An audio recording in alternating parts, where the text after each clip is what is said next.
Olá, queridos, tudo bem? Bom, eu espero que vocês estejam realmente bem. E hoje nós vamos tratar dos conteúdos da aula 4 da disciplina de gestão da cadeia de suprimentos. O conteúdo é bem extenso, mas eu prometo que vou tentar aqui me policiar para não gravar uma aula tão longa, tão cansativa, pensando que nós estamos aqui em vídeo e às vezes cansa bastante. No entanto, eu vou pedir a vocês que, se não entenderem alguns conceitos passados na aula de hoje, que vocês me avisem, que vocês sinalizem. Por quê? O fato da aula ser assíncrona não me permite tirar as dúvidas nos momentos das apresentações. Então, eu peço a vocês que qualquer problema, qualquer dificuldade, vocês trabalhem comigo no chat, trabalhem mandando mensagem ou e-mail, tá bom? Já peço antecipadamente desculpas pelo barulho. Então eu tenho aqui muita movimentação hoje de veículos, moto, caminhão. Então, se vocês estiverem ouvindo esse barulho aí, eu já peço perdão. Bom, o que nós vamos tratar na aula de hoje? Nós vamos falar de um assunto que deve ser debatido, compreendido, estudado por todos os gestores. Alguns conceitos trabalhados aqui vocês já devem ter inicialmente visto na disciplina de administração. Porém, aqui nós vamos dar um enfoque um pouquinho mais prático, ou seja, trazendo alguns exemplos que podem facilitar a compreensão de vocês. Hoje nós vamos falar do planejamento integrado da cadeia. Nós já vimos nas aulas anteriores que a cadeia é composta por todas as organizações e empresas que fazem parte de um ramo, de um processo produtivo. Mas para que nós cheguemos a entender esse planejamento macro de todas essas organizações, nós precisamos entender como que se planeja em uma dessas empresas, em uma dessas organizações. Se nós não compreendemos esse processo, nós não vamos entender o que é esse planejamento macro. Então, hoje nós mergulhamos nas fases de planejamento de uma organização e também vamos entender qual é o papel da logística ou dos gestores que trabalham com a cadeia de abastecimento ou suprimentos nesse conjunto de ações necessárias para que a empresa consiga gerenciar todas as fases produtivas. Então vamos compreender cada uma delas. Para que vocês entendam um pouco melhor, aqui eu trouxe um esquema que demonstra todas as fases, todas as etapas da elaboração de um planejamento integrado. Ele começa com o entendimento do que a empresa é. Ela precisa se enxergar, ela precisa enxergar quais são os seus propósitos de existência. E para isso, para conseguir enxergar esses propósitos de existência, ela precisa desenvolver algumas informações que nós vamos ver mais em detalhes lá na frente. O que é isso? Primeiro, ela precisa se entender como um negócio efetivamente. Depois, ela precisa desenvolver a sua missão, a sua visão, os seus valores. Finalizando essa primeira etapa, ela precisa fazer uma análise do seu ambiente e definir suas forças, suas fraquezas, quais são as oportunidades existentes e ameaças também. Finalizada essa segunda etapa, ela precisa conseguir enxergar qual é a sua situação atual diante de todas as pressões existentes no seu ramo de atuação. Finalizada essa análise de posicionamento atual, parte-se para uma nova etapa. Essa sim é o coração do planejamento, pois nela define-se metas e objetivos organizacionais. Por fim, pensando nesta linha contínua de ações, nós temos a etapa de definição da estratégia. Já pensando no futuro, nas operações da empresa, visando a sua sobrevivência. Hoje, nós paramos nessa quinta etapa. Quando nós estivermos um pouquinho lá para o fim do curso, aí nós vamos falar um pouquinho de controles existentes, que na verdade vai formar um ciclo. Então, vamos voltar. Na verdade, forma um ciclo. Assim que eu finalizo a etapa de estratégia e coloco essas estratégias em prática, eu vou avaliar, controlar, dar um feedback para a minha cadeia produtiva se essas estratégias implantadas depois de todas essas fases, se essas estratégias estão trazendo resultados ou não. E, se necessário, refaço todo o meu processo, tá bom? Então, eu preciso entender que nós temos essas 5 etapas lineares que acontecem sequencialmente. Depois de implantadas todas, existe uma avaliação, um controle, um feedback e retorna-se a todas as etapas novamente, pensando aqui que nós temos planejamentos e esses planejamentos têm períodos de implantação. Nós vamos ver um pouquinho mais para frente, tá bom? Então, como é que a gente começa? Efetivamente pensando no planejamento integrado, para depois entender como é que a questão logística se relaciona a ele.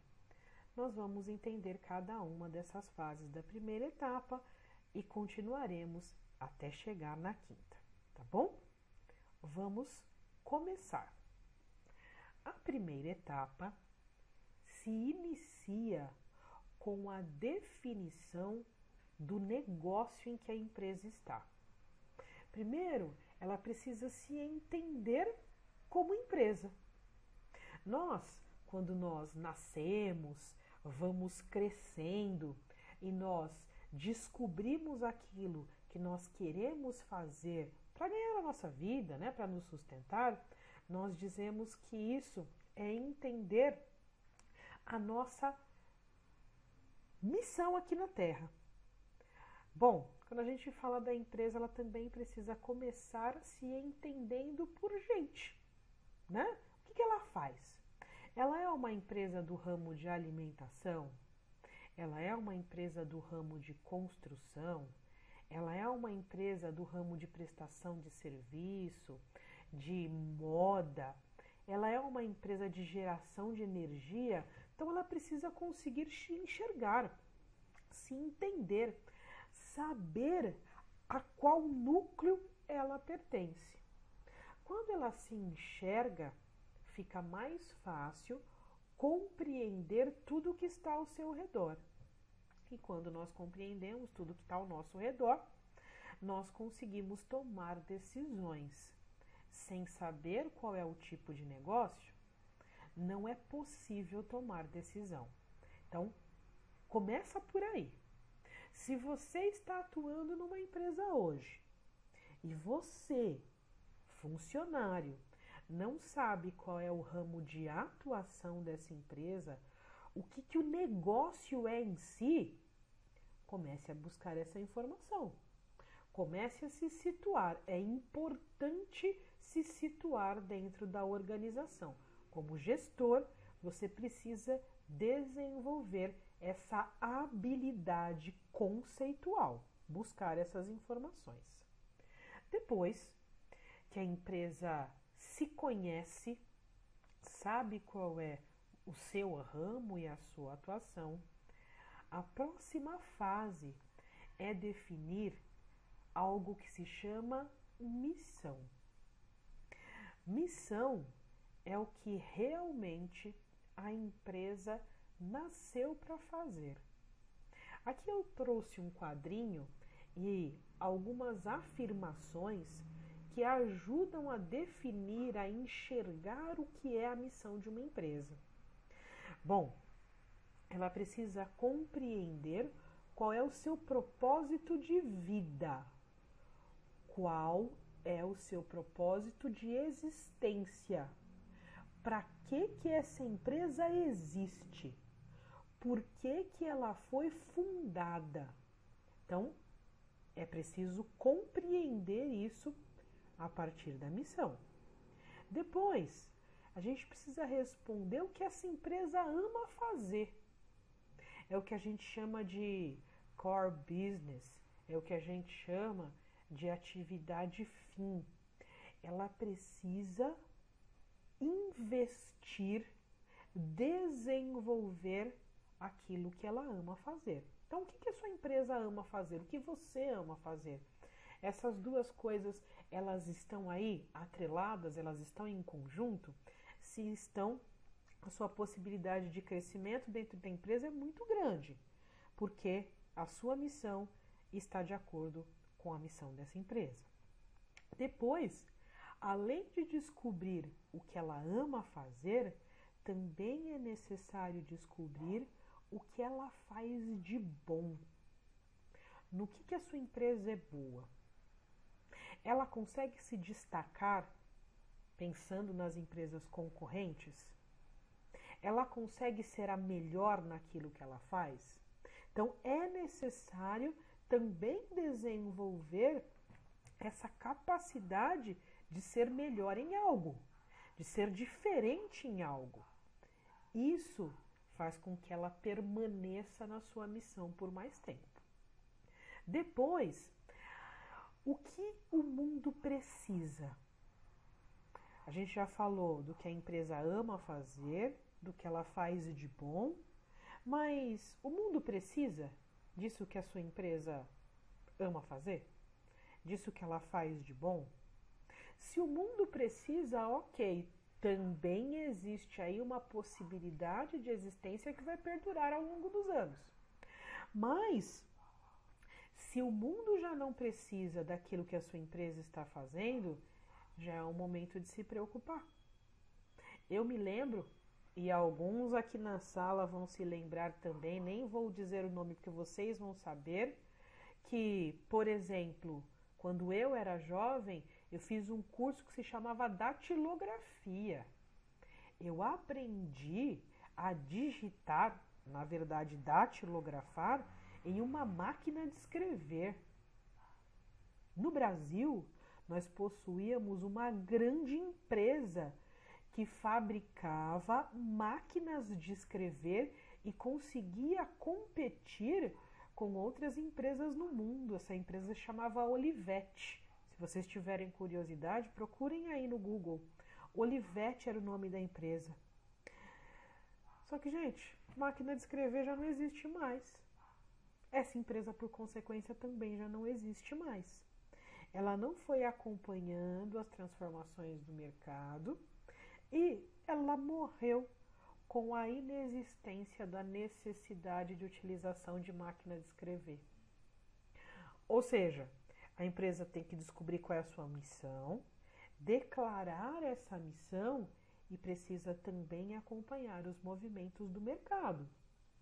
Precisa saber se ela está atendendo às necessidades da população, do mundo de uma maneira geral. Isso é definir missão. Quando a gente terminar aqui os 4 tópicos, eu vou dar um exemplo para vocês, vou mostrar como é o desenvolvimento dessa primeira fase de maneira prática. Vamos para a próxima definição. Visão. Visão, quando a gente pensa na visão, nós estamos pensando no olhar para o futuro. O que a sua empresa quer ser no futuro? Onde ela quer estar? Ela quer ser a melhor no ramo, ela quer ser uma das 10 melhores, ela quer ser aquela que mais fatura. O que que ela quer ser? O que que ela quer ter? Isso é ter visão. É definir algo que seja palpável, que seja plausível. É conseguir apontar e enxergar aquilo que é possível no futuro. Isso é definir a visão. Não pode ser nada esdrúxulo, não pode ser nada que se relacione com apenas sonho, né? Visão é algo que eu posso alcançar. Sonho é algo que eu desejo alcançar, mas não necessariamente consigo, tá? Legal é quando a gente consegue definir o nosso sonho lá na frente e consegue transformar esse sonho em visão. Aí é o melhor dos mundos, tá bom? Então, visão, pensamento da posição futura que a empresa quer ter. O próximo está relacionado aos valores. Os valores descrevem aquilo que a empresa acha fundamental, que ela acha importante, não só em relação à sua existência, mas em relação àquilo que ela quer demonstrar para os seus colaboradores, para os seus fornecedores, para os seus stakeholders de uma maneira geral. É aquilo que ela preza, que ela considera, que ela vai fomentar, que ela vai tentar multiplicar entre os seus stakeholders. Isso é valor. Agora que nós entendemos os 4 elementos pensando na primeira etapa, agora nós vamos para um exemplo. Vamos lá. Eu peguei aqui um exemplo de uma das fábricas de um produto que mais é consumido no planeta. Dizem que esse produto ele está em 99% dos países, tá? Eu nunca fiz a pesquisa, não posso dizer se essa fonte é uma fonte, né, que tenha lá as suas características íntegras, tá bom? Então, dizem que esse produto está em 99% dos países. E essa, né, a composição de negócio, missão, visão e valores de uma dessas fábricas. Vamos lá entender. Negócio. Refrescar a vida. A definição desse negócio é refrescar a vida. Aqui ele não fala qual é o ramo de atuação, mas nós acabamos entendendo a partir das próximas fases. Missão. Refrescar todos os consumidores. Então, aquilo que ela faz de melhor, aquilo que ela ama fazer, aquilo que o mundo precisa, tudo tem que estar relacionado aqui na missão. Então, vamos lá. Refrescar todos os consumidores em corpo, alma e mente. Inspirar momentos de otimismo através de nossas marcas e ações. Criar valor e fazer a diferença onde quer que atuemos. Também deixa implícito um pouquinho qual é essa missão, mas ela descreve que aquilo que ela faz de melhor é refrescar os consumidores em corpo, alma e mente, tá? Gente, uma missão não necessariamente ela precisa ser claríssima, mas ela precisa demonstrar qual é a alma, qual é a essência da empresa. Depois a gente tem a visão. Queremos ser um dos melhores fabricantes de Coca-Cola do mundo. Aqui a gente já conhece o produto. Então, esta fábrica, que é uma fábrica brasileira, ela quer ser um dos melhores fabricantes de Coca-Cola do mundo. Como, né? Pensando lá em um dos melhores. Então, melhor em crescimento de receita, faturamento, faturar mais. E retorno aos stakeholders, fabricantes de Coca-Cola, uma companhia orientada pelo cliente e focada no consumidor. No mundo, em comparação com os fabricantes de Coca-Cola com ações listadas na Bolsa de Valores. Então, ela é uma companhia que quer se diferenciar das outras, e ela está pensando só em fabricantes de Coca-Cola, como aquela que vai ter um aumento de receita e um retorno maior aos stakeholders, a todos os seus interessados, tá bom? Pensando em algo plausível, em algo possível, tá? Valores: paixão, liderança, ética, inovação, responsabilidade, qualidade, comunicação e colaboração. Aquelas palavrinhas que descrevem o que a empresa acha importante e quer multiplicar entre as pessoas. Finalizando essa fase, nós terminamos a primeira etapa. Pensando aí em todo o planejamento, iniciando mesmo das questões mais elementares e depois partindo para as questões mais profundas do planejamento. Agora, nós vamos para a segunda etapa. A segunda etapa, ela é definida como análise ambiental. E essa análise ambiental se chama SWOT ou FOFA, tá? Não sei se vocês acabaram vendo lá em administração, porque não está aqui, esse item não está na ementa que eu li de vocês, mas vocês podem ter tido, né? Essa ferramenta de análise. Ela nos dá a visão das forças, fraquezas, oportunidades e ameaças. Se chama SWOT porque a sigla em inglês tem Strengths, Weakness, Opportunities e Threats, que também traduzindo forças, fraquezas, oportunidades e ameaças. Nós precisamos compreender como essa ferramenta é utilizada. Para que a gente compreenda, nós temos que dividir a atuação da empresa pensando nas suas características internas.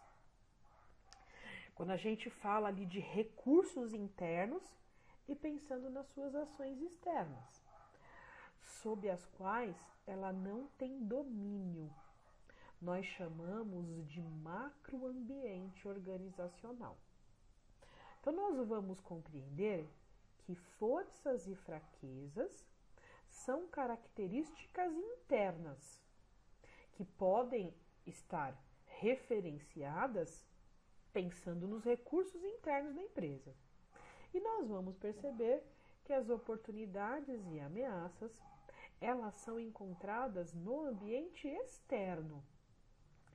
Eu posso aproveitar essas oportunidades, eu posso me defender, me preparar para enfrentar as ameaças, mas eu não consigo criar oportunidades, nem consigo eliminar ameaças. Eu consigo entender e me aproveitar dessas informações. Então vamos lá. Quando nós falamos de força, pensando na empresa, qual a sua vantagem em relação à sua concorrência?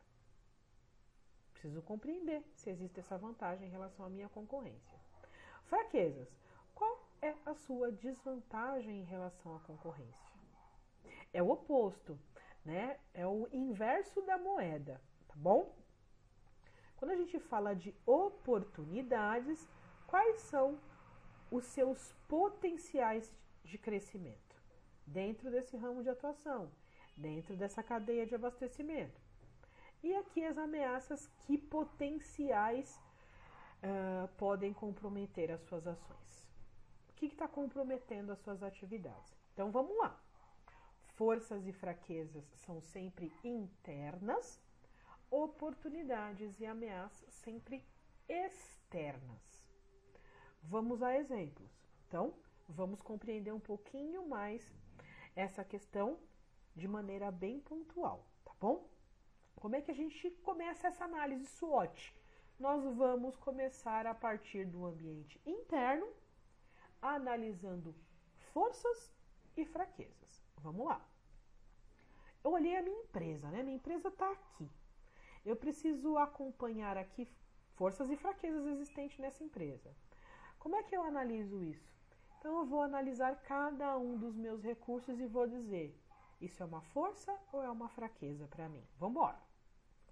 Aqui, pessoas.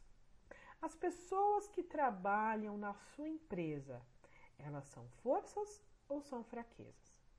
Professora, quando que as pessoas são forças? Elas são forças quando elas estão motivadas, elas são forças quando elas são qualificadas, elas são forças quando elas são proativas e elas estão ali para conseguir atuar entre si, né? Não criar outros problemas relacionais.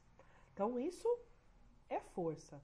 Se você consegue enxergar a sua equipe de trabalho e consegue enxergar esses aspectos positivos, é porque a sua empresa tem nas pessoas uma força. Professor, e quando as pessoas são fraquezas? Bom, quando existe o oposto de tudo isso.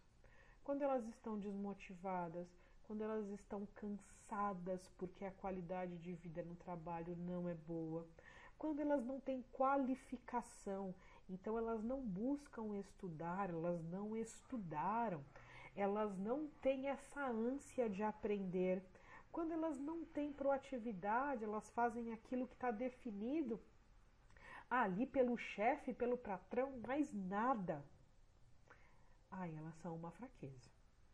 Sempre pensando nos lados de uma moeda, internamente ou forças ou fraquezas. Vamos para outro recurso importante. Quando nós falamos de máquinas e equipamentos. Quando você olha para a estrutura da sua empresa, as máquinas e equipamentos que ela possui, você vê que essas máquinas, elas são novas, que elas possuem as últimas funcionalidades do planeta, que elas são rápidas, velozes, que elas quase não quebram, que elas não ficam paradas por muito tempo. Isso quer dizer que as máquinas e os equipamentos da sua empresa, eles são uma força. No entanto, quando a gente olha para um equipamento, ele está velho, obsoleto, para demais, é muito devagar. Quando as manutenções são frequentes, então essas máquinas e equipamentos são uma fraqueza da sua empresa. Sempre analisando esses aspectos, tá bom? O próximo, vamos lá, processos. Quando o processo de execução das tarefas está muito bem definido. Quando você chega no seu ambiente de trabalho, você sabe exatamente o que você precisa fazer ao longo do dia. Então, agora eu começo analisando isso, depois eu vou fazer aquilo, depois eu ligo para fulano, depois eu mando aquilo outro e assim por diante. Você conhece o processo, você foi treinado para executar esse processo. Todas as outras pessoas que trabalham contigo sabem essas etapas também e fazem sempre de maneira padronizada. Então não é eu faço do meu jeito, você faz do seu e assim por diante. Não, todo mundo faz da mesma maneira. E quando você enxerga a necessidade de melhorar esse processo, você tem a possibilidade de escrever ou de descrever essa melhoria para a sua gestão. Então, seus processos representam a força da sua empresa.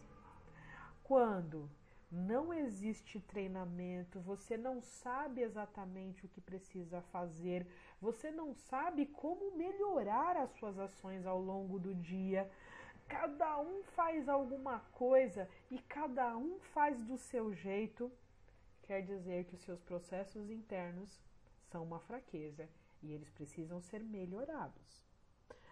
Quando as fraquezas existem, existem também possibilidades de corrigir essas fraquezas, tá? Não é só para apontar fraquezas e deixar para lá. Atitudes precisam ser tomadas para corrigir essas fraquezas. E também não é só definir as forças e falar, ah, não, tá tudo bem, se é força, tá tudo certo. Precisa pensar numa melhoria contínua, sempre precisa promover essas forças, tá bom? Vamos para o próximo. Estrutura. Quando a gente fala de estrutura, a gente está falando de estrutura física mesmo. O prédio onde você está, a sala onde você está, tem iluminação, tem ventilação, a manutenção desse espaço ela é comum, corriqueira. Se tudo isso está de acordo, ok. A gente está falando de forças. Se eu falei algumas coisas e você pensou, poxa, podia melhorar aquilo, podia fazer aquilo outro, é porque é uma fraqueza. Então precisa implementar ações de correção, tá bom? Depois, nós temos também um outro quesito, que é a tecnologia. Quando a gente fala de tecnologia, não estou necessariamente falando de um equipamento tecnológico, tá, gente? Tecnologia é o desenvolvimento de um processo novo. A gente acabou de falar de processo, então a gente está falando do desenvolvimento de um novo processo, que, na maioria das vezes hoje, está relacionado, obviamente, a esses equipamentos eletrônicos que nós possuímos, tá bom? Mas a sua empresa, ela, pensando nos equipamentos, ela possui esses equipamentos tecnológicos? Como é que ela desenvolve a inovação dentro da empresa? Né? Seu ambiente, como é que esse processo de inovação ele é instigado? Existe isso?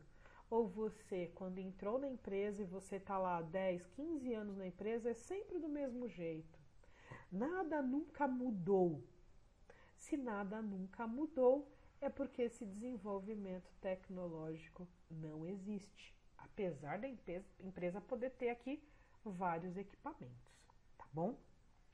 Bom, gente, quando a gente pensa agora no último quesito, nós estamos falando aqui de pensar em departamentos. No finalzinho da nossa apresentação, nós vamos falar da evolução logística, pensando na estrutura hierárquica da empresa. Só que a gente pensa aqui que departamentos eles podem ser forças e fraquezas. Então a gente pode falar do departamento financeiro, departamento de gestão de pessoas, departamento de marketing, departamento produtivo.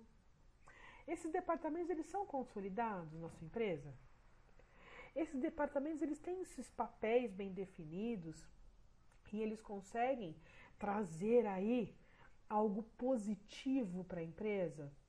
Ou eles praticamente não se relacionam e quando algo errado acontece, um departamento culpa o outro? Gente, departamento, assim como pessoas, precisam se relacionar para um objetivo comum, para uma meta comum, quando a gente fala de planejamento, tá bom? Isso é análise interna. Isso é análise de forças e fraquezas. Como eu falei, agora a gente precisa entender, fazer uma análise externa. E essa análise externa vai me dar as oportunidades e ameaças, tá bom? Vamos lá. Quando a gente fala da análise externa, nós estamos falando, vamos pensar na imagem aqui primeiro. A gente está falando de um microambiente. Esse microambiente ele é composto pela empresa, que está aqui do lado esquerdo da imagem, e pelo mercado. No mercado a gente tem consumidores, concorrentes, fornecedores, intermediários, parceiros. Nesse microambiente aqui, né, que está dentro dessa imagem em vermelho, a empresa ela consegue atuar, influenciar. Então, ela consegue enxergar forças e fraquezas, tá bom? Quando a gente fala desse macroambiente, se eu for pensar na nossa questão territorial no Brasil, as empresas que estão no microambiente, depois elas vão se relacionar com vários outros ramos, com várias outras cadeias produtivas e vão formar esse macroambiente. Então, quando eu olho para esse conjunto de informações que estão aqui dentro da imagem em verde, é aqui que eu encontro as minhas oportunidades e ameaças, em algo que nós chamamos de variáveis incontroláveis. Então, as variáveis controláveis estão dentro da empresa, as variáveis semi-controláveis estão no mercado de atuação dessa empresa, no ramo de atuação deste negócio, e as variáveis incontroláveis estão fora, tá? Quando a gente olha para esse, ambiente macro, nós vamos encontrar oportunidades e ameaças no quesito demográfico. O que é o quesito demográfico? Quando a gente pensa naquelas informações relacionadas à população. Então, a idade média das pessoas, qual é o índice de natalidade, então quantas pessoas nascem em um determinado período, quantas pessoas morrem, que é o índice de mortalidade, qual é a renda da população, renda per capita, por pessoa, pessoas que compõem a classe mais baixa, a classe média, a classe alta. Quando eu enxergo as informações desse ambiente demográfico, eu posso enxergar oportunidades e posso enxergar ameaças. Por exemplo, vou dar um exemplo aqui bem bobinho, mas imagine que a minha empresa faz fralda. E ela está observando que o índice de natalidade, então o índice das pessoas que estão nascendo está caindo. Se o índice de pessoas que está nascendo está caindo, a minha oportunidade de vender, mais fraldas, ela pode não existir. Só que aí eu enxergo uma outra informação. O índice de mortalidade também está caindo, então as pessoas estão morrendo menos, Pensando que elas estão morrendo menos, elas estão ficando mais velhas, Isso me dá enxergar uma oportunidade, por exemplo, de fazer fralda geriátrica. Isso é enxergar a informação do ambiente que eu não controlo, mas conseguir aproveitar essa informação, tá bom? Questão política, questão econômica, questão natural, questão tecnológica, questão sociocultural. São todos os outros elementos desse ambiente incontrolável. Se eu falo do ambiente econômico, como eu já havia comentado com vocês, a gente está falando de taxa de câmbio, de taxa de juros, a gente está falando de desemprego. Gente, todas as informações que eu preciso analisar e preciso me preparar para elas, tá bom? Ambiente natural é a questão climática. Nós estamos sofrendo porque nós estamos sendo ameaçados por uma questão climática importante. Chuvas, poucas chuvas. Nós tivemos uma diminuição muito grande na nossa bacia hidrográfica, que produz energia para o país. Assim, as nossas hidrelétricas não estão produzindo energia. Como é que a gente está sendo sustentado aí em relação à energia elétrica se a gente não tem produção das hidrelétricas? É outra matriz energética que está funcionando. De óleo, de gás, matriz poluente. Uma grande ameaça para todos os setores produtivos. Preciso enxergar isso. Posso me preparar? Eu tive empresários que eu atendi que instalaram, sim, painéis solares para conseguir suprir pelo menos uma parte da sua necessidade energética. Eu tive empresários que compraram geradores porque têm medo de ficar sem energia. Eu tenho empresas que não podem ficar sem energia, que eu atendi, que não podem ficar sem energia. Por exemplo, empresas, lembrei agora do José, que trabalham com frigorífico. Empresas que trabalham com laticínios, que não pode ficar um dia sem energia. Então foram lá e compraram geradores. Então, eu preciso pensar na ameaça e preciso me preparar, me proteger dessa ameaça. A questão tecnológica, né? Quais são os recursos tecnológicos que o país ele oferece? Pensando nas empresas, pensando nas pessoas, nosso país é tecnologicamente desenvolvido? Gente, vou dar um exemplo. A primeira vez que eu vi um micro-ondas na minha vida, vocês não, essa geração não, né? Vocês são uma geração posterior à minha. Mas a primeira vez que eu vi um micro-ondas na minha vida, eu tinha, quase 20 anos de idade, tá? Foi lá, pensando aí, no finalzinho da década de 90, tá? Finalzinho da década de 90. Em compensação, o micro-ondas já existia em outros países do planeta desde a década de 60. 40 anos de atraso, praticamente. E isso eu estou falando de um aparelho que a gente tem dentro de casa, tá? Pense aí em equipamentos, máquinas que podem ser desenvolvidas para melhorar a capacidade produtiva. Hoje, quando a gente fala de departamento de desenvolvimento, pesquisa e desenvolvimento, eles trabalham quase sem nenhum incentivo do país. Precisam pagar todas as pesquisas. E isso encarece a nossa evolução.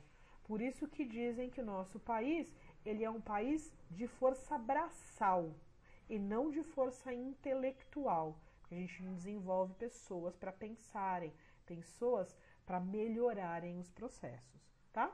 O ambiente político legal, então a gente tem aí no país hoje questões políticas e legais que estão sempre em conflito, e se elas estão sempre em conflito, isso acaba acarretando em instabilidades. Não estou falando para uma empresa, para duas empresas, eu estou falando para as cadeias produtivas todas, o que é muito ruim, porque nós não temos uma estabilidade produtiva. Então, toda semana você ouve uma notícia, poxa, será que agora vai dar para aguentar?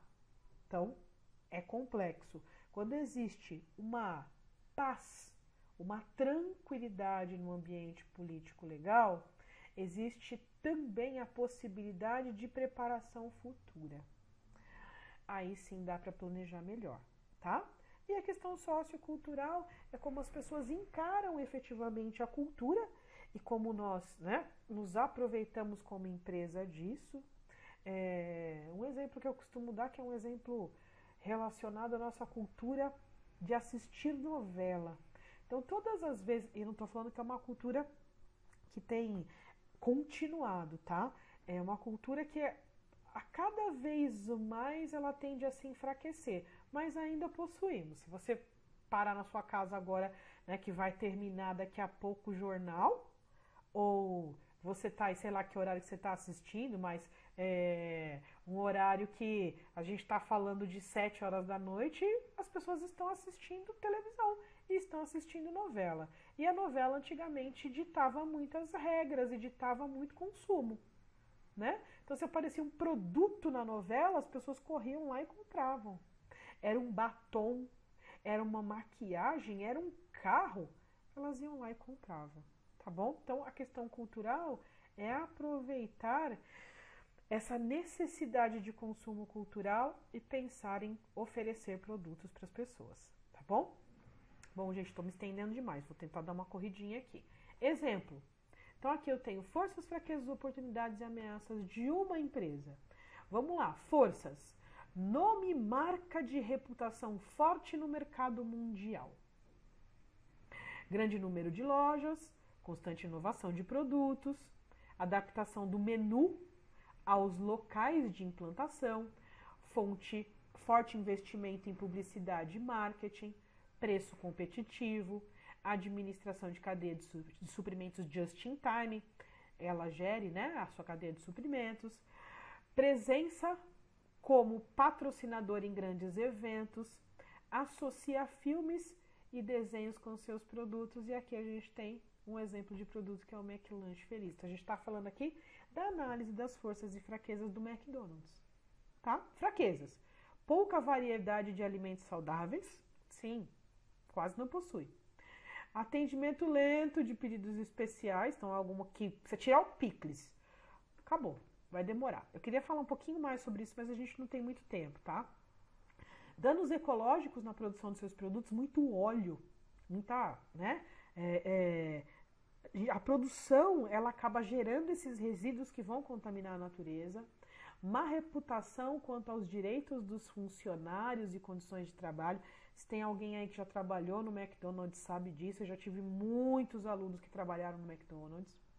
Alto turnover, incluindo alta gerência. Então, as pessoas não ficam muito tempo trabalhando no McDonald's, incluindo as pessoas que têm um cargo de liderança, um cargo de gestão. Desconhecimento da origem de alguns ingredientes. As pessoas diziam que a carne dos hambúrgueres vinha da minhoca. Acho que vocês lembram disso. Posicionamento menos... Não estou enxergando nada, estou tentando enxergar, tá? Posicionamento menos por menos. Filtra o segmento do cliente. Então, vamos lá. Eu pago lá os R$10 pelo hambúrguer, que hoje está R$10, né? Antes era 2 por 15, agora está R$10. Só que é um hambúrguerzinho desse tamanho. Então eu pago pouco, mas por um hambúrguer desse tamanho, tá? Vamos lá, oportunidades. Novas tecnologias que possibilitam a redução de custos. Essas tecnologias estão sendo implantadas nas lojas do McDonald's. Ainda, concorrente, falta de tempo da população demandando alimentação de fast food. Então as pessoas passaram a consumir muito fast food porque não tem tempo, né, para cuidar da sua alimentação, preparar a alimentação dentro de casa. Aumento da preocupação com questões sociais traz oportunidade de parcerias com instituições de caridade. Então a gente pensa lá no dia do McLanche Feliz, que vai reverter a arrecadação do Big Mac e vai distribuir para entidades sociais. Consciência por alimentos saudáveis traz a oportunidade de mudanças de cardápio. Depois a gente vai ver um exemplo lá na frente um pouquinho. Ameaças. Mercado de fast food saturado em economias desenvolvidas. Então tem muita loja de fast food, muita concorrência. Hoje, em cada esquina a gente tem uma loja de fast food. Não estou falando nem de grandes redes, estou falando de concorrência mesmo de bairro. Crescente demanda por alimentos saudáveis. Se não houver uma preparação, uma transição ao longo do tempo, a demanda cai. Nascem muitos estabelecimentos com proposta fit para alimentos, que é uma concorrência indireta, e mudanças na regulamentação interna da Anvisa, da agência que cuida da nossa saúde. Tá? Então aqui tem um exemplo. Forças, fraquezas, oportunidades e ameaças analisadas a partir de um dos produtos que é mais consumido também no planeta, tá bom? O que eu entendo aqui? Interno, forças e fraquezas. Externos, oportunidades e ameaças. Depois, o que eu entendo? Força e oportunidade ajuda a empresa. Fraqueza e ameaça atrapalha, tá? Pensem em fazer uma análise, né, SWOT da empresa em que vocês atuam.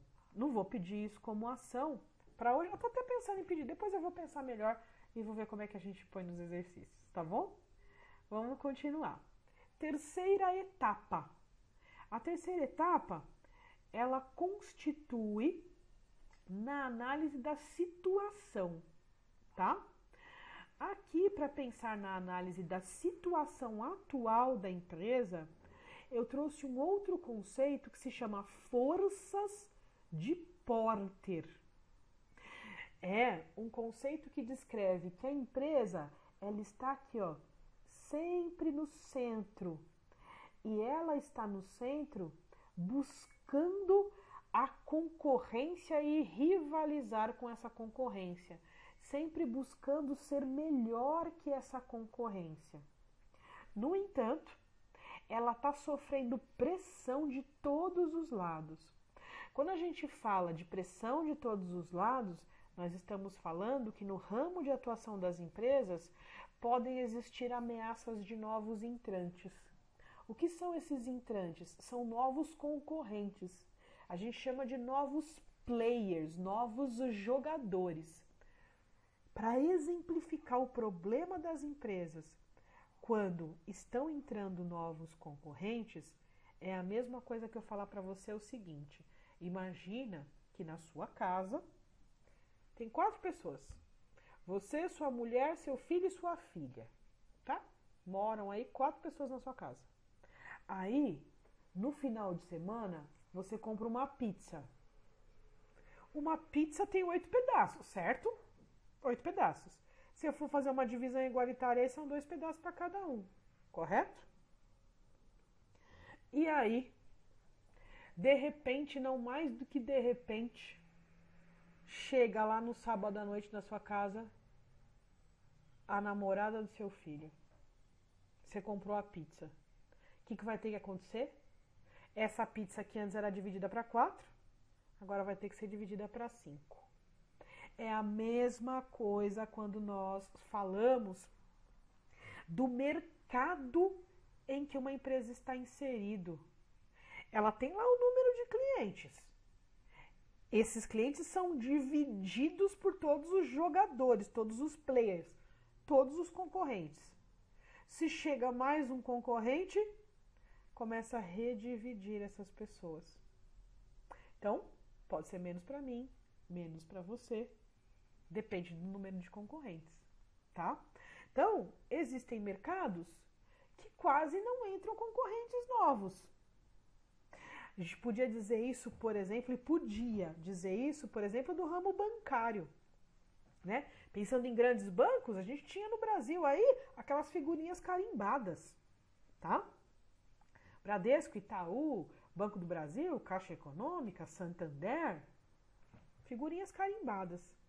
Então, poucos players, poucos concorrentes entravam no mercado. Hoje, com a abertura das fintechs, que disponibilizam um relacionamento com o consumidor financeiro que não precisa ser presencial, Nubank, por exemplo, já começa a ter um novo concorrente. Tanto que o Itaú se preocupou muito com isso e resolveu criar um novo player no mercado que concorre com ele mesmo, que é o IT. O IT é do Itaú. Então, vai pegar uma parcela aí dessa fatia da pizza, sabe? Para que essa fatia não vá para outros concorrentes. Quando existe uma entrada muito grande, né, de concorrentes, essa pizza vai sempre diminuindo a fatia. Tá? Pressão lá no meu ramo de atuação. Por outro lado, a gente tem a ameaça de produtos substitutos. Professor, o que é isso? Que sempre vai acontecendo ali. Pensa assim, você tá com sede, tá? Sede. Para você matar a sua sede, você pode beber água, não pode? Abrir a torneira da sua casa, né? Encher lá uma garrafa d'água, colocar na geladeira, esperar gelar e tomar lá uma aguinha gelada, certo? Só que isso pensando na sua necessidade de beber água. Só que essa necessidade ela pode se tornar um desejo. E aí quando ela se transforma num desejo, você vai falar assim, poxa, mas eu queria tanto tomar uma coquinha. Ah, mas eu queria tanto tomar uma cerveja. E assim por diante. Então hoje, se a gente pensar numa maneira um pouco mais abrangente, a gente está falando das bebidas alcoólicas, a gente está falando dos refrigerantes, a gente está falando dos sucos. Então eu tenho uma grande gama de produtos para atender a uma necessidade que é a sede, certo? Podem entrar outros? Sim.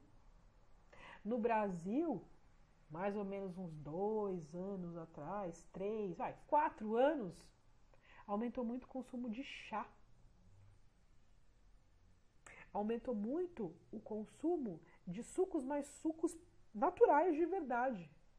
Então são outros players que vão entrando no mercado, mas não para concorrer diretamente comigo, comer a minha pizza, mas para fazer com que as pessoas tenham outras oportunidades. E aí elas não querem nem mais comer, né? Aquela pizza, elas vão comer outra pizza. Acabou. A gente está falando de produtos que podem serem, né, substitutos na hora de satisfazer as suas necessidades, tá bom? Pressão. Se existe a possibilidade de vários produtos substitutos, puxa, eu preciso me preocupar, tá? Produto substituto. Se eu não posso comer carne vermelha, eu como de frango. Não posso comer de frango, como de porco. Não posso comer de porco, eu vou substituindo. Até o momento que eu não como carne. Certo? Então pensem aí que quanto maior for a gama de produtos substitutos, mais difícil é para fidelizar o cliente, tá? Depois a gente tem uma outra pressão que vai acontecendo, que é o poder de barganha com o fornecedor. O meu fornecedor, pensando como empresa, ele sempre vai querer barganhar alguma coisa. Ou vai querer aumentar o preço, ou vai querer diminuir o tempo de pagamento, as formas de pagamento de uma maneira geral. Ou ele barganha a quantidade de produtos, ou ele barganha a qualidade nos produtos vendidos. Eu preciso estar preparada para essa barganha. Quando este fornecedor ele tem um poder de barganha muito elevado, eu tenho que abaixar a cabeça como empresa e continuar consumindo. Professor, um exemplo. Vou dar um exemplo como nós, consumidores finais. Você tem aí na sua mão um celular, tem na sua casa uma rede Wi-Fi. A gente fala aí de serviços de telefonia móvel, tá? Pensando aí em internet, por exemplo. Te pergunto, se está dando muito problema na sua internet, coisa que acontece em casa, por exemplo, adianta trocar de operadora? Hoje eu tenho a Vivo, já tive a Claro. Adianta trocar a operadora? No meu caso não adiantou nada. Elas dão os mesmos problemas sempre. Então, adianta ficar ligando e reclamando? Pode ser que melhore um dia, piore no outro. Mas eu continuo com um serviço que é uma porcaria, pago muito caro por ele, sem nenhuma possibilidade desse serviço melhorar. Tá bom? Isso é uma questão de poder de barganha do meu fornecedor. A mesma coisa, por exemplo, é no fornecimento de energia elétrica. Tá caro, eu vou fazer o quê? O que você faz? Você manda a Enel desligar a sua energia? Você vai pedir para quem? Você vai fazer lá um gerador na sua casa? Você vai colocar painel solar na sua casa? Então, se a gente não tem essa possibilidade, a gente não tem poder, tá? Então, é o fornecedor que dita as regras. Isso também acontece com algumas empresas. E depois tem o poder de barganha dos clientes. Por exemplo, o cliente com muito poder aquisitivo, ele vai fazer várias exigências em relação à quantidade de produto, qualidade de produto, prazo de entrega do produto, forma de pagamento do produto, porque ele tem o poder na negociação. Ou seja, a empresa, ela é bombardeada pela concorrência já existente, pela concorrência que pode vir a existir, pelos produtos que podem substituir, pelos fornecedores e pelos clientes. É pressão a todo momento. E conseguir enxergar quais são as posições estabelecidas para a sua empresa nesse momento é importante. Por quê? Porque só se enxergando, como nós estamos no momento, é que nós conseguimos definir e planejar. Agora a gente vai falar um pouquinho de planejamento. Vamos lá. Planejamento. O planejamento, ele é definido por esse grande círculo que está aí na tela de vocês, representado pelas funções do administrador. O PODC. Planejar, organizar, dirigir e controlar. Como que a gente define esse planejamento? Eu vou falar de uma maneira bem simples e bem breve, tá bom? O que é planejar de uma maneira geral? Então, aqui as fases. Começa assim com o planejamento, depois a gente vai para a organização, direção e controle. Planejar. Dica da professora. Grava isso na cabeça, coloca aí na sua mensagem no celular, anota. Mas lembre-se disso sempre. Planejar é estabelecer metas e objetivos. Ponto. Quando eu quero planejar alguma coisa, eu defino metas e defino objetivos, certo? Depois que eu definir essas metas e objetivos, aí eu vou organizar. Eu vou organizar o quê? Eu organizo sempre recursos. Recursos. O que eu preciso para conseguir alcançar minhas metas e objetivos? Eu preciso de dinheiro? Se eu preciso, tenho que reservar dinheiro. Eu preciso de tempo? Se eu preciso de tempo, eu tenho que reservar esse tempo. E assim por diante. Então, eu vou pensar em todos os recursos necessários e vou preparando.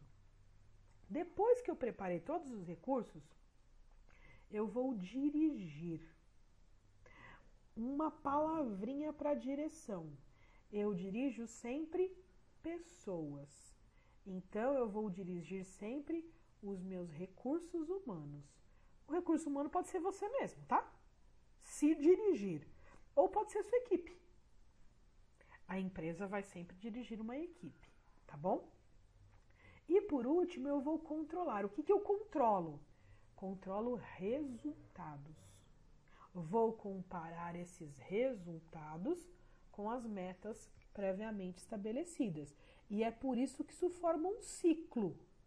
Depois que eu controlei, analisei os resultados, se eles estavam convergindo com as minhas metas, se estavam ok.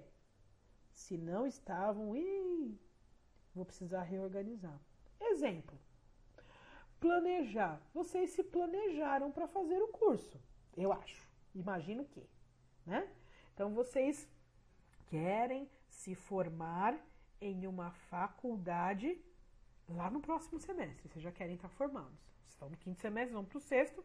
Próximo semestre vocês querem estar formados, certo? É uma meta? Sim. Primeiro semestre de 2022, quero estar formado. Perfeito. Estabeleci a meta.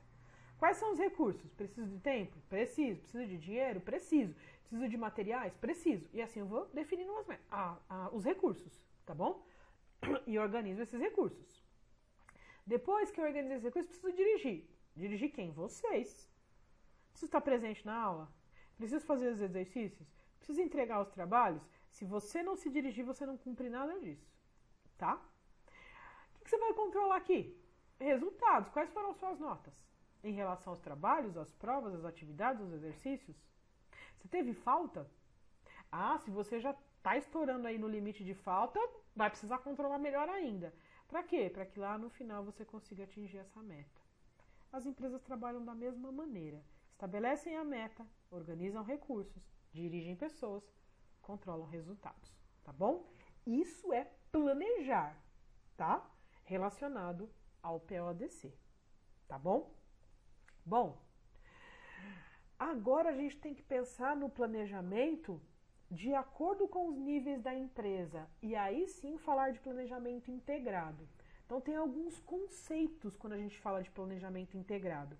Primeiro, quem realiza esse planejamento? Aqui a gente tem uma pirâmide, a gente tem lá o topo da pirâmide, que são os cargos de direção.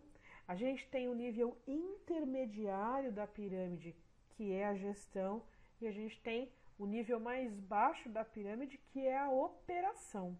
Então, quem executa esse planejamento integrado? Quando a gente está falando do nível mais alto, é a direção, tá? É o diretor ou é o presidente. É esse cara que vai definir esse planejamento e essas metas que a gente acabou de falar, tá? Depois, no nível mais intermediário, é a gerência, é a gestão, é a coordenação, tá certo? Aqui é que as metas elas começam a ser divididas, por exemplo, em departamentos, tá? E por último, lá no nível mais baixo, quem faz a gestão e pensa nesse planejamento integrado? É a supervisão. É a supervisão que vai descrever as ações de uma maneira mais detalhada, pensando em cada uma das funções. Isso é o quem. Quem faz o planejamento. Agora, a gente vai entender quais são os tipos de planejamento. Quando a gente pensa lá em cima, no topo da cadeia, a gente está falando do planejamento estratégico. Quando a gente passa para o nível intermediário, é o tático. E quando a gente chega lá embaixo, a gente está falando do planejamento operacional. Tá bom?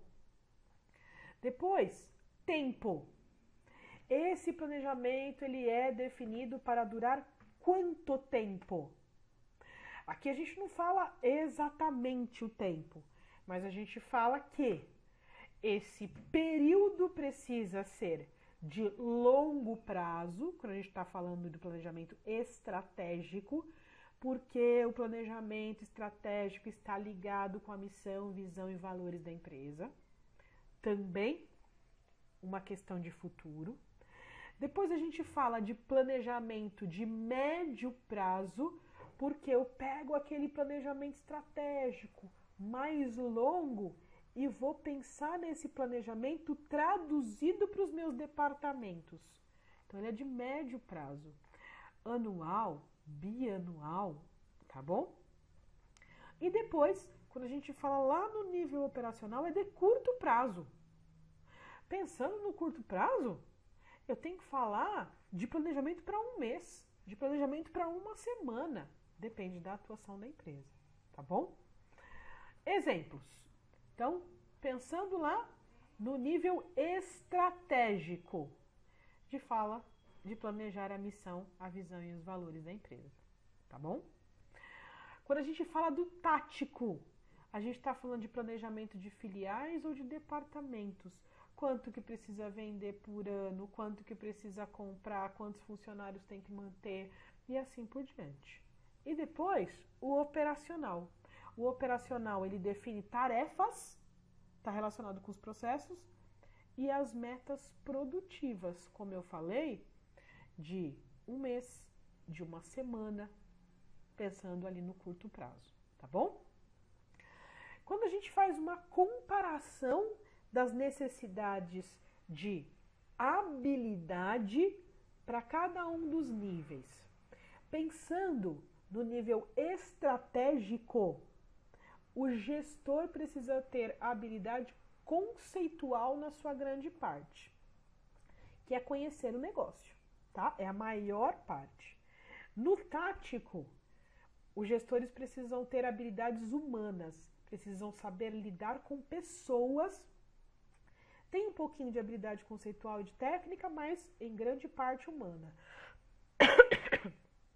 E por último, no operacional, o gestor precisa ter habilidades, desculpa, gente, técnicas, conhecer o fazer, o saber fazer, tá bom? Vamos lá, só pra gente ir finalizando aqui, tá bom? Desculpa que deu uma travada aqui. Depois que nós conseguimos estabelecer as metas e os objetivos que estava lá na nossa fase 4, agora a gente vai pensar na estratégia. Eu trouxe aqui o exemplo de um tipo de estratégia, tá? Porque não dá pra gente falar de todos os tipos em uma única aula. Eu estou falando de aplicar uma matriz que se chama ANSOF. Porque quem desenvolveu esse conceito foi um camarada, um cara chamado ANSOF. Ele descreve que as estratégias elas trabalham com mercados, e esses mercados podem ser novos ou existentes, e trabalham com produtos. Esses produtos também podem ser existentes ou novos. Para cada um dos quadrantes, existe uma estratégia diferenciada. Então, a gente vai conhecer as estratégias agora, também de uma maneira um pouco mais rápida, tá? Primeiro tipo de estratégia está relacionado a algo que se chama penetração de mercado. Quando eu sei que esse mercado já existe e o produto já existe também. Só que eu quero conseguir vender mais pensando nesse mercado. Existente? Com produto existente. Vamos lá. Concentra-se em aumentar as vendas de produtos existentes para um mercado existente. Exemplo. Vamos lá. A gente se acostuma com tudo. A gente se acostuma a trabalhar mais horas por dia. Paga mais caro a cada nova coleção, a cada atualização. E ainda acha bonito. A gente se acostuma a comprar a perder de vista, a perder a vista, a perder horas de sono, gramas na embalagem, espaço, momentos. Se tá apertado, a gente se acostuma. Se faltou, se acostuma. A gente se acostuma a ter menos, cada vez mais. Mas não deveria. Para mudar isso, chegou o novo Onix. Um carro que tem tudo o que você não está acostumado a encontrar na categoria, sem custar nada mais por isso. É o que se espera do carro mais vendido do Brasil. Novo Onix Plus. Atualizamos as definições de carro para você atualizar suas definições de valor.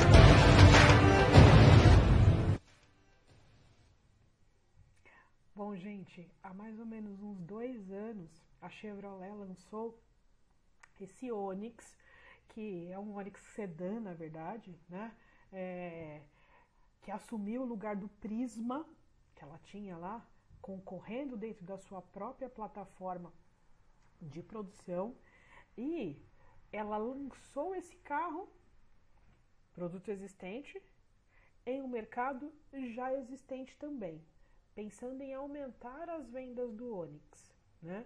Durante muito tempo o Onix foi o carro mais vendido do Brasil, hoje já não é mais.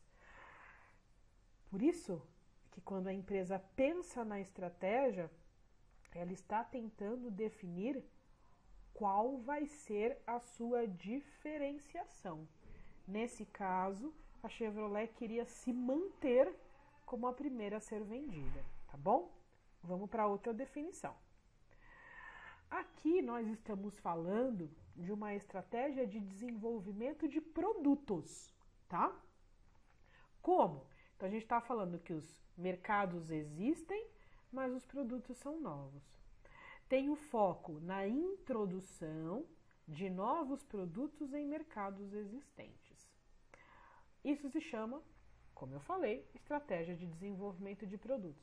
Chamamos amantes do Whopper para um teste. Eu venho pelo menos uma vez por semana. Conheço a carne do Whopper, eu conheço. O que eles não sabiam é que a carne do hambúrguer deles era feita de plantas. Tá de brincadeira? É lógico que era carne, você é louco. Não era carne, eu não sou louco. É planta? 100% planta.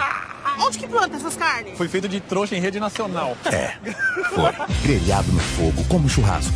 100% Whopper, 0% carne. Chegou o Level Whopper. Vou regar toda essa samambaia da minha mãe a partir de hoje. Um exemplo de um produto novo, pensando no mercado já existente. Então, o mercado de fast food, como nós já havíamos visto lá no exemplo de McDonald's, ele já existe e já está consolidado há muito tempo. Só que o apelo da população em relação a produtos mais saudáveis, em relação a produtos que não agridem os animais, isso começou a crescer. Então o Burger King foi lá, pensando nisso, e desenvolveu um novo produto no mercado que já existe, tá bom? Próxima definição. Estratégia de desenvolvimento de mercado. É o inverso. Aqui, a gente está falando que os produtos já existem, mas os mercados não foram desenvolvidos ainda. Então, eu quero conseguir chegar nesse mercado e vender para esse mercado. Definição. Sua estratégia se concentra em entrar em um novo mercado usando produtos já existentes. Vamos lá, vamos para o exemplo. Gravy gunda, chicken, crispy, crispy.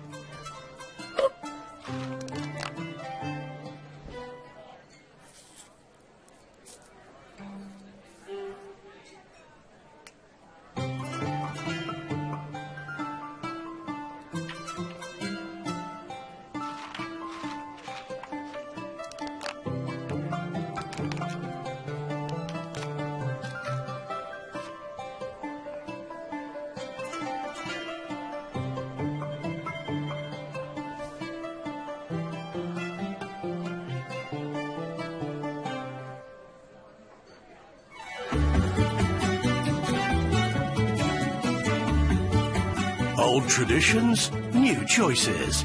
Enjoy it all as McDonald's brings you a delicious selection of the Macarabia, made with authentic Arabic flavors. Macarabia, true to tradition.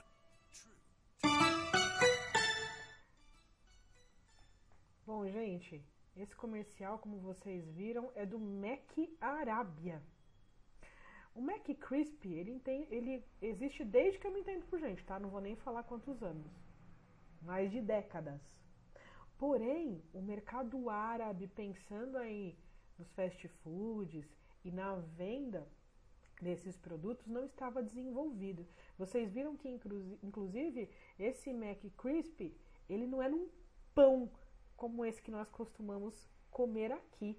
Ele é no pão sírio. Ou seja, o produto já existia, mas o mercado não estava desenvolvido. Então, o lanche ele foi adaptado para desenvolver esse mercado. Não sei se vocês já ouviram falar, mas hoje nós temos o McDonald's na Índia. Lá na Índia, obviamente, eles não vendem carne de vaca, né? Carne vermelha, porque a vaca é considerada um animal sagrado para eles. Então, também foi um desenvolvimento de mercado. A partir de alguns produtos existentes, eles foram lá e desenvolveram o mercado. Vamos para a última definição aqui de estratégia. É a diversificação. A diversificação a gente fala de produtos novos para mercados novos. Tem como foco a entrada de novo mercado, né, no novo produto, no novo mercado. Novo mercado, novo produto. Aqui, eu trouxe um exemplo, ele é um exemplo bem antigo, pensando aí, fazendo uma comparação, mas ele trouxe uma revolução quando ele nasceu, tá?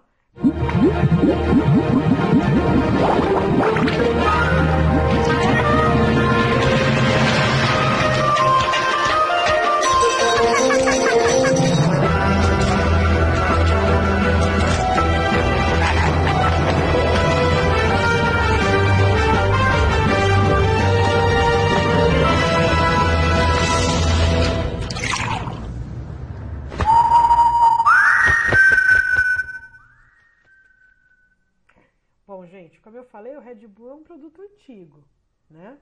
Só que quando ele nasce energético, sendo vendido de maneira a concorrer a todas as outras bebidas existentes, ele trouxe um desenvolvimento de produto novo no mercado novo. As pessoas não compravam energético, elas não entendiam nem qual era a função do energético. Para a maioria das pessoas era considerado um substituto do refrigerante. Então esse comercial, né, criado aí para falar que o Red Bull te dá asas e efetivamente te mostra algo novo, era para ajudar no desenvolvimento deste produto que era novo na época, para um mercado também novo que as pessoas não conheciam e faziam uma comparação com o refrigerante. Outra estratégia, que é a estratégia de diversificar, relacionada à aula que nós tivemos lá na semana passada, tá bom?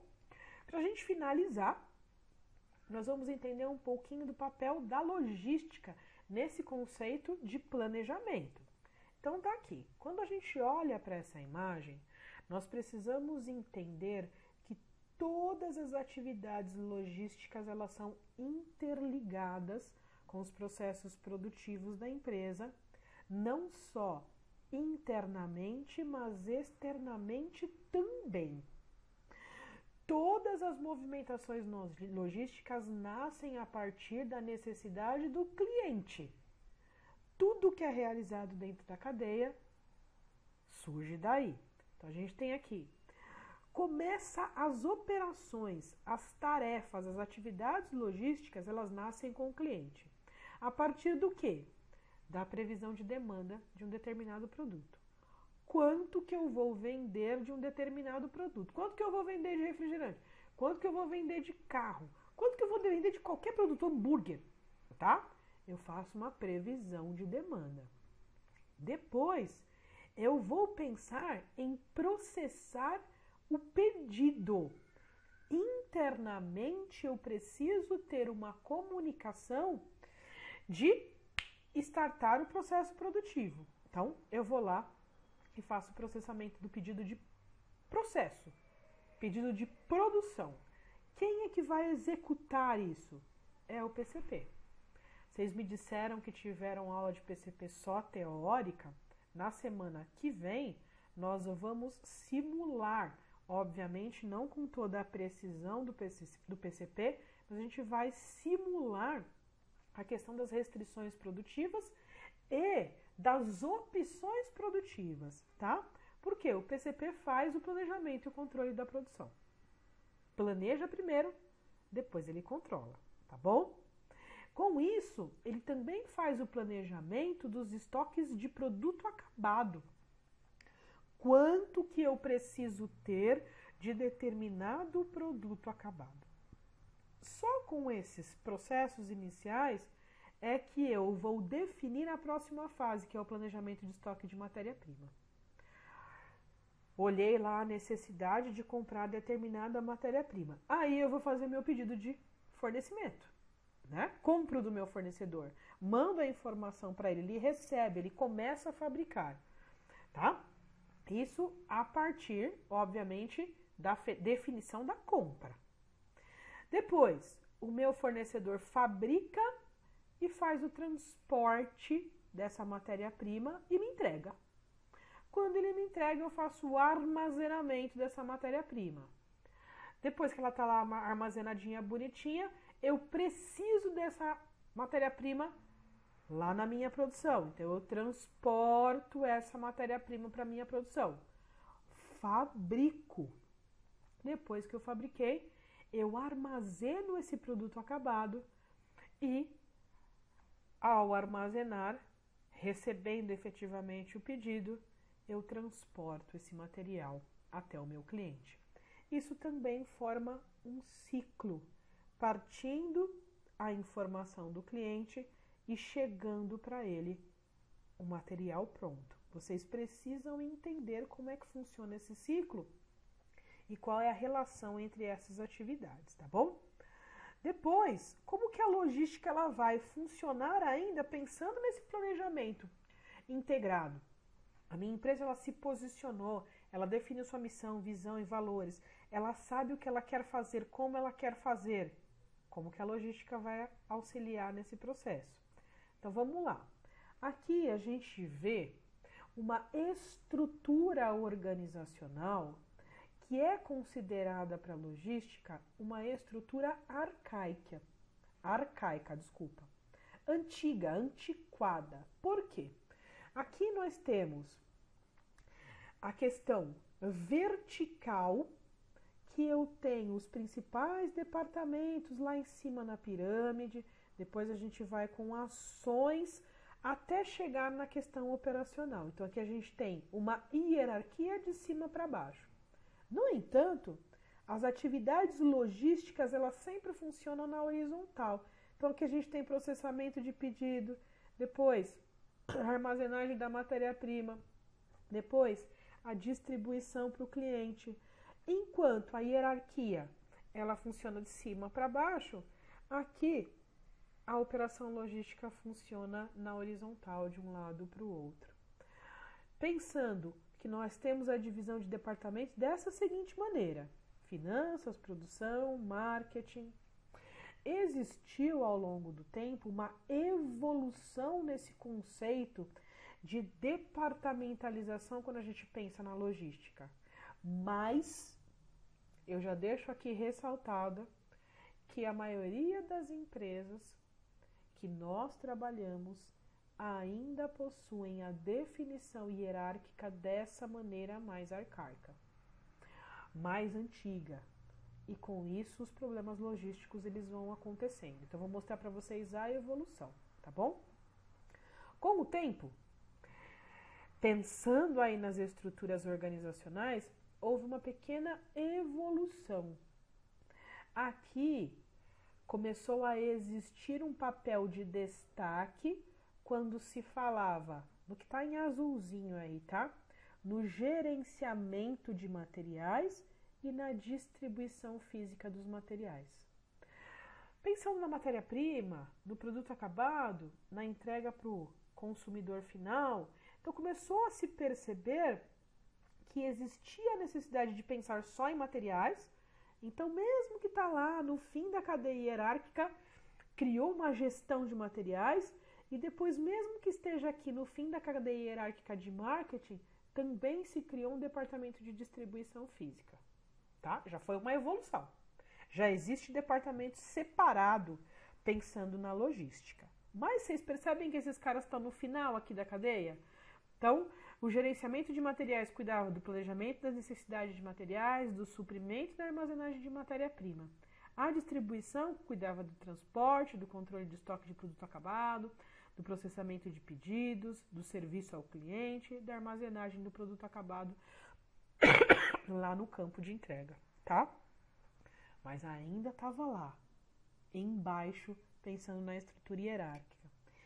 Aí existiu uma nova evolução. Aqui nós percebemos que, no caso da distribuição, a logística assume um papel de destaque. Já é criado um departamento específico pensando na distribuição e todas as tarefas relacionadas a essa distribuição. Ele já não é mais subordinado a marketing, por exemplo, tá? No entanto, o gerenciamento de materiais continuou sendo subordinado à produção. Por último, a última fase, a fase em que a maioria das empresas deveria estar, é a fase representada por esse último organograma, onde existe um departamento que cuida da logística e do planejamento logístico, que tem lá um executivo só para fazer isso. E te garanto que as empresas mais desenvolvidas já têm esse desenho aqui organizacional. Então eu tenho finanças, tenho produção, tenho marketing, tenho, mas eu tenho um departamento que vai cuidar da logística e pensando nisso lá no topo hierárquico. Ele pode ser dividido em projetos logísticos, quando eu penso na embalagem, manuseio de material, armazenagem, controle, estoque, transporte. Eu tenho a operação em si, aí a operação é suprimento, produção e distribuição, e tenho um planejamento. Esse planejamento ele vai cuidar da previsão de vendas, ele vai pensar no ciclo de vida de produto, no planejamento dos recursos e capacidades, no planejamento de necessidade, no relacionamento estratégico com o fornecedor. Tudo para quê?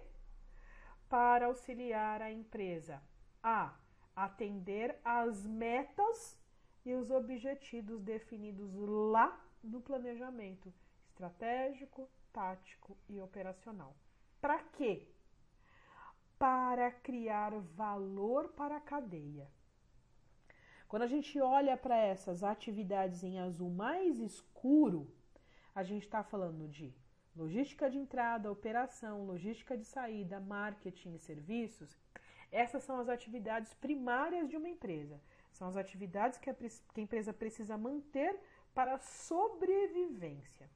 Quando a gente fala da gestão da infraestrutura, gestão dos recursos humanos, desenvolvimento tecnológico, aquisição e compra, a gente está falando de atividade de apoio. Atividade que vai auxiliar as atividades primárias. Todas elas se juntam, se integram. Por isso que o planejamento ele é integrado, é a integração dessas ações para que seja desenvolvida margens. O que são essas margens? Lembra lá daquela formulazinha que a gente já chegou a comentar, não chegamos a calcular. Quando a gente fala de lucro, a gente está falando de receita total menos custo total. Entre receita e custo existe uma margem. Esta margem que define o lucro. Então, a empresa prepara todo este planejamento, integra todas as suas atividades para conseguir fortalecer a sua cadeia de valor, criando margem para o seu negócio. Por quê? Aí é a nossa última imagem da aula de hoje. Porque a imagem, as margens, elas fortalecem, como eu acabei de dizer, o valor existente para a empresa. E o valor existente para o cliente que mantém a empresa. E valor é algo diferente de preço. Preço é aquilo que a gente paga por um determinado produto ou serviço. Valor é tudo aquilo que nós percebemos como retorno. Por isso que, por exemplo, tem gente que só compra celular iPhone, Apple. Ela não avalia o quão caro, se eu pensar só em preço, né? Absurdo um celular custar 6, 7, 8 mil reais. Ela pensa no valor, na atribuição que aquele produto lhe dá como recompensa. E por isso ela compra.